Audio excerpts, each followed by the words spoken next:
Hey guys, it's me again, Jay, and for today's mini vlog, I just wanted to share to you that this is my last event. Happened on June 22, 2024 before I came here in Europe, and this event is garden wedding. And yeah guys, I feel so worried that time because ayaw talaga tumigil ng ulante. Just like really, I feel so scared and just like na ano talaga ako, tinaaligaga ako that time kasi ang lakas ng ulan and all the setup that we had that time is basang-basa siya. So this is all the setup that we had that time, and we have the tent and the setup from our guests right there, and ito yung mga kasama ko that I worked before. So they're just checking there kung ano na nangyari kasi talagang basang-basa siya.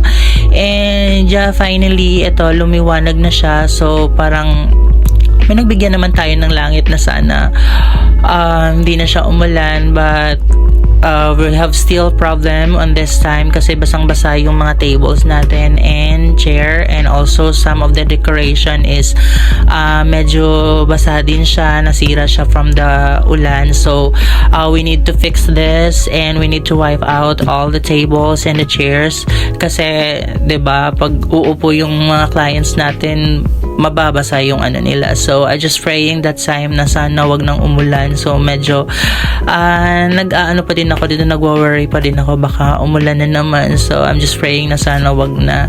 So guys, this is all the setup that we had. So this is all the tables. So we have the acrylic something on the dance floor right there, and we have the two presidential table on that from the couples, for the parents both side, and then this is our stage, and we have this tent for the VIPs, and we didn't put another tent at the back kasi ang pangit naman tignan na may tent siya. So the setup of that, the concept of this wedding is just like a garden wedding with a touch of rustic style, ganon siya. So ang ganda ng setup nito guys, if you could see it in personal. Dito parang plain lang siya tingnan sa video, but you could see it in personal, it's really nice. So this is all the guests that we had. So ayan, nakaupo na ho sila. So ayan, so we're just preparing for our for the host to to call on our couple kasi ayan, so all the bridesmaid and groomsmen are standing because our couples are preparing also to be called with our host. So this is Ma'am Jane and Sir Marvic, my clients. So they're just hiding at the back of the buffet station, and I don't know guys why it's so dark, but ang liwanag-liwanag nito sa personal if you could see this. Ayan, so ito yung couple.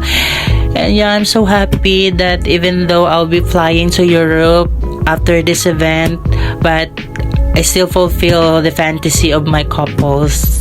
And yeah, that's it. Bye!